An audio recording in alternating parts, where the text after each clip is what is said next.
નંદીસેન નામનો એક બાળક હતો. જન્મ પછી થોડા જ સમયમાં તેના માતા પિતા એક પછી એક મૃત્યુ પામ્યા. નંદીસેનનું દુર્ભાગ્ય અતિ પ્રબળ હતું. મા બાપ વિનાનું બાળક જો રૂપાળું અને ચપળ હોય તો વહાલું લાગે, પરંતુ નંદીસેનમાં નહોતું રૂપ કે નહોતી ચપળતા. આડોશી પાડોશીઓને તો એ જોવો પણ નહોતો ગમતો, અને તેને કોઈ નજીકનું સગું નહોતું કે જે પોતાની હૂંફમાં લઈને તેને ઉછેરે. દૂરનો એક મામો હતો, તે આવીને નંદીસેનને પોતાને ઘેર લઈ ગયો, પણ ત્યાં મામા, મામી અને મામીની પુત્રીઓ તેનો તિરસ્કાર સિવાય બીજું કંઈ ન આપતા, એટલે કોઈ સારા સંસ્કાર ન પામ્યો. અવગણના અને તિરસ્કાર વચ્ચે ઉછરતો આ નંદીસેન બીજા માતા પિતાના પુત્ર પુત્રીઓ પ્રત્યેના ઉભરાતા વાત્સલ્ય જોઈને ઘણી વખત વિચારે ચડી જતો, મારા પિતા માતા જો હયાત હોત તો હું પણ આજે લાડકોડમાં ઉછરતો હોત. બાળકોના સન્માન સત્કાર થતા જોઈને નંદીસેનને એમની અદેખાઈ નહોતી આવતી. એને એમ થતું હતું કે મારામાં જ કંઈક એવી ઉણપ છે જેને કારણે ડગલે ને પગલે મારો તિરસ્કાર થાય છે. નંદીસેન એ દુઃખનું નિદાન શોધવા ઈચ્છતો, પણ તેનું સમાધાન તો તે મેળવી શકતો નહોતો. પણ એવે વખતે એનું સ્વમાન જાગી ઉઠતું. એને અંદરથી થતું, માતા પિતા વિનાનો છું એટલે શું થયું? મારામાં પણ સુખની ઈચ્છા અને સ્વમાનની ભાવના છે. ભાગ્યના યોગે મને કુરૂપ મળ્યું છે. હું મતિમંદ છું, તેથી શું થયું? બીજા સંસારીઓની જેમ પ્રેમ અને સદભાવ પામવાનો મને પણ અધિકાર છે. ગરીબના મનોરથની જેમ નંદીસેનની મહત્વાકાંક્ષાઓ મનમાં ને મનમાં ઉગતી અને વિલીન થઈ જતી.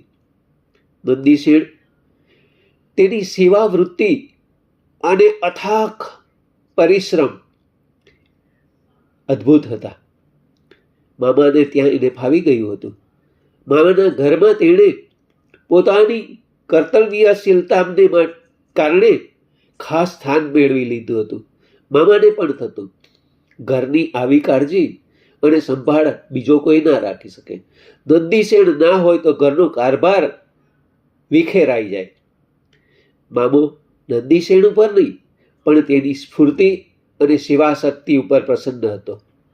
નંદીસેન જ્યારે રાત્રે પથારીમાં પડતો ત્યારે તેનું મન વિચારે ચડતું. પોતે સામાન્ય ગૃહસ્થાશ્રમી હોય, પોતાને પત્ની પુત્ર વગેરે હોય, સામાન્ય સંસારનું જીવન એની આકાંક્ષા હતી. મામાને પણ થતું, નંદીસેનને ઘરમાં બાંધી રાખવો હોય તો તેના લગ્ન કરી દેવા જોઈએ. બીજું કોઈ એને પોતાની કન્યા આપે એવી સંભાવના નહોતી. એટલે મામાએ પોતાની 7 પુત્રીઓમાંથી એક સાથે નંદીસેનનો લગ્ન ગોઠવવાના ઈચ્છા કરી. એક દિવસ મામાએ પોતાની 7 પુત્રીઓને ભેગી કરી.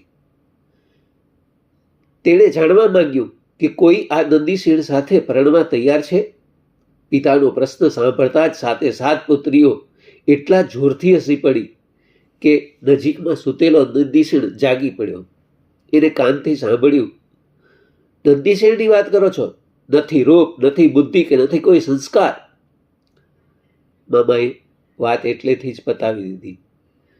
અંતરથી ઘવાયેલા નંદીસેનને આખી રાત ઊંઘ ના આવી. મામાને ત્યાં પોતાની શું કિંમત છે એ એને સમજાયું. સ્વમાન અને ગૌરવ માટે ઝંખતા નંદીસેનને એ દિવસથી મામાનું ઘર જેલ જેવું લાગ્યું. પોતે ફેંતરો કરે છે, બુદ્ધિ શૂન્ય, સંસ્કાર શૂન્ય અને કુરૂપ છે, એમ જે ઘરના માણસો માનતા હોય ત્યાં રહેવાનો કોઈ અર્થ નથી. એવો નિર્ણય કરીને કોઈને કહ્યા વગર નંદીસેન રાત્રિના અંધકારમાં ઘર છોડીને ચાલ્યો ગયો. નંદીસેનને માટે બીજું કોઈ આમંત્રણ આપે, 2 સારા શબ્દ કહીને આશ્વાસન આપે, આરામ કે આશ્રય આપે એવું કોઈ જ નહોતું. નંદીસેણે પણ આ અસહ્ય એકલતામાંથી છૂટવા ગળે ફાંસો કાઢવાનો નક્કી કર્યું. બધેથી હડતું થતા નંદીસેણને તે સમયે કોઈક અત્યંત નિકટના આત્મીયનો પ્રેમ સ્વર સંભળાયો. તેણે એક નિર્જન સ્થાને શ્રમણને ધ્યાન અવસ્થિત સ્થિતિમાં જોયા. જેમ જેમ તે સાધુ પાસે પહોંચ્યો તેમ તેમ આખું વાતાવરણ બદલાઈ ગયું હોય. પોતે જાણે કોઈ દેવ મંદિરમાં આવ્યો હોય અને સામે સાધુના રૂપમાં કરુણા મૂર્તિ બેઠી હોય એમ નંદીસેણને લાગ્યું. ભક્તિ ભાવે માથું નમાવીને નંદીસેણે શ્રમણને વંદન કર્યું. પણ પોતાની દુઃખભરી કથા કેવી રીતે કહેવી એને સમજાયું નહીં. સાધુ એના મનની મૂંઝવણ પારખી ગયા.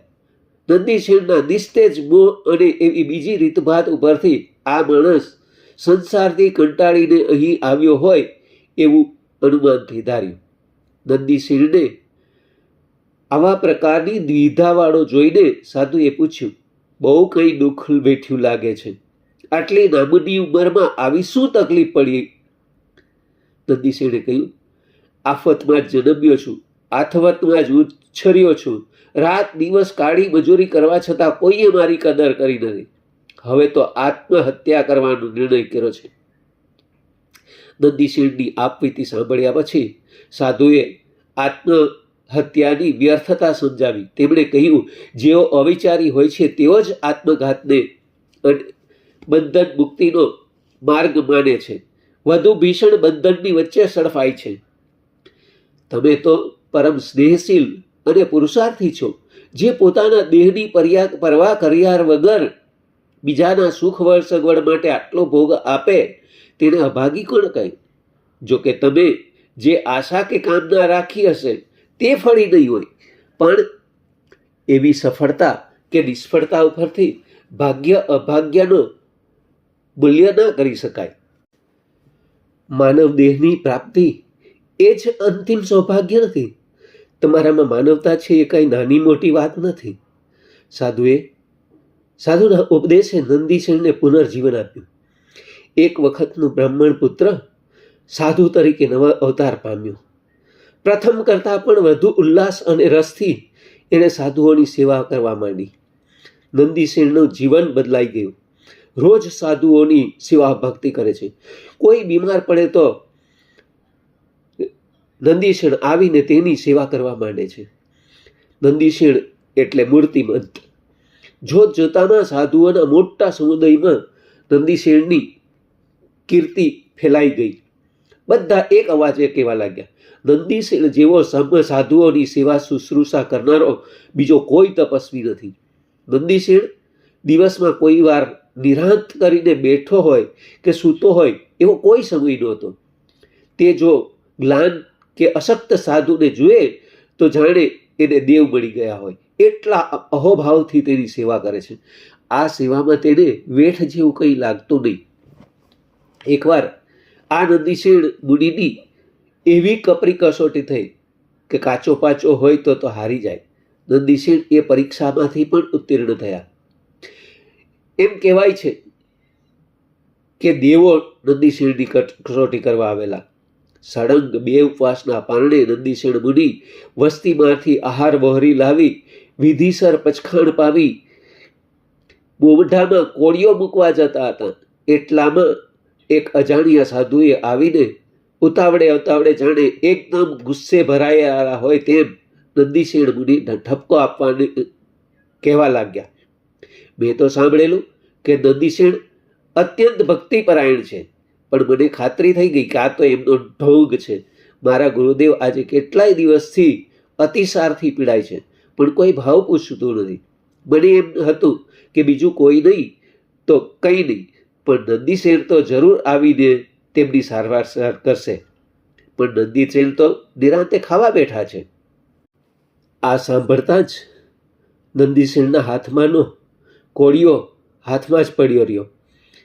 આહારવાળા પાત્ર ઉપર વસ્ત્ર ઢાંકીને તરત ને તરત ઊભા થઈ ગયા. મુનિએ કહ્યું, આમ ઉતાવળા થઈને ચાલી નીકળ્યા છો તો ખરા, પણ ત્યાં જઈને તમે પૂરતા પાણી વિના શું કરવાના હતા? ગામમાંથી થોડા પાણી વરતા જજો. બીમાર મુનિના અશુદ્ધ અંગો ધોવા પડશે. નંદીસેન મુનિ પહેલાં તો પાણીની શોધમાં ગામ તરફ ગયા. અચિત પાણી સૌના ઘેર તૈયાર ન હોય. ગમે તેમ કરીને પાણીનો પ્રયાસ કર્યો. પાણીનું પાત્ર લઈને નંદીસેન મુનિ પેલા બીમાર મુનિ પાસે આવ્યા. આવતા જ માંદા મુનિએ નંદીસેનને ઉધડા લઈ લીધા. માંદા મુનિની બહુ સારી સેવા કરનારા આ નંદીસેન મુનિ તમે જ છો? ક્યારનો તમારી રાહ જોઉં છું. આટલું મોડું કરતા તમને વિચાર ના આવ્યો? આ જ તમારો સેવાભાવ? આમ માંદા મુનિને રીબાવવા કરતા એમ નથી કહી દેતા કે સેવાના નામે તમે લોકોમાં વાહ મેળવવાની ઈચ્છા કરો છો.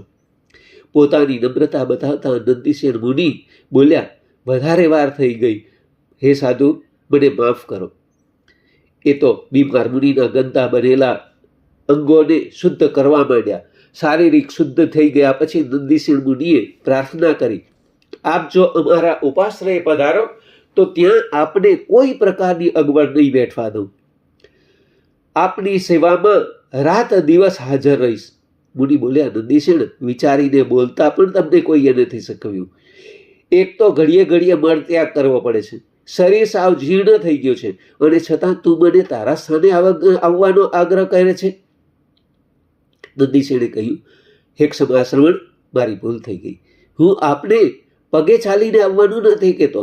આપને વાંધો ના હોય તો આપ મારા ખભા ઉપર બેસીને ઉપાશ્રય પધારો. બીમાર મુનિએ પોતાની સંમતતા આપી.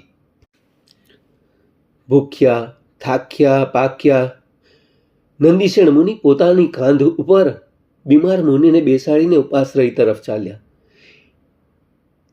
એક જગ્યાએ નંદીસેન મુનિનો પગ થોડોક લથડ્યો કે તરત જ પેલા સાધુ બોલ્યા, જરાક તો ભાન રાખ, મને આમ જાણી જોઈને કેમ ત્રાસ આપે છે? પરંતુ નંદીસેનની ધીરજ આવા વાણી સાંભળતા છતાં પણ અડગ રહે છે. બીમારને વધુ કષ્ટ ના થાય એટલા માટે વધારે સાવધ બને છે. થોડે દૂર જતાં જ બીમાર મુનિએ નંદીસેનના શરીર ઉપર મળ ત્યાગ કર્યો. નંદીસેન કોઈ પણ જાતની દુર્ગંધા વગર પોતાના મનને સમજાવે છે, બીમાર માણસ છે, એનો દોષ શું કાઢવો? એ તો દયાને પાત્ર છે. આ મુનિએ ખરેખર ના છૂટકે જ મળ કર્યો હોય છે. ભૂખ અને તરસ અને એવા પ્રકારના બીજા પરિસહો વખતે તો સાધક પૂરો જાગ્રત અને સાવધ રહી શકે, મનની શાંતિ ઉપર સંયમ રાખી શકે. પણ નંદીસેન મૂળ બ્રાહ્મણ હતા, શરીર શુદ્ધિને સર્વોપરી માનનારા હતા. એમને આ મળ પરિસહ અસહ્ય લાગે એ સ્વાભાવિક છે. પરંતુ સાચો સેવક થવા માંગે, અશક્ત તેમજ બીમાર અસહાય હોય, તેમજ અપંગ સંત સાધુઓ શ્રમણોની સેવા દ્વારા પોતાને નિર્મળ બનાવવા માંગે છે, તેને સુગ, દુર્ગંધ કે ઘૃણા ના પોસાય. નંદીસેન સેવાભાવી સાધકોના શિરોમણી તરીકે પંકાયા. જે બીમાર સાધુ હતા તે મૂળ તો દેવ પરીક્ષા લેવા આવેલા, તે હાજર થયા. તેમણે તેમની સાધનાની, તેમની સેવા વૃત્તિની પ્રશંસા કરી. જે સાધુ નંદીસેનની પરીક્ષા કરવા આવ્યા હતા, નંદીસેનની આવી શુશ્રૂષા પ્રયાણતા જોઈને ખૂબ પ્રસન્ન થયા. આયુષ્ય પૂરું કરી ભવાંતરની અંદર એ જ નંદીસેન અંધક વિષ્ણુનો રાજાને ત્યાં વાસુદેવ તરીકે જન્મ પ્રાપ્ત કર્યો.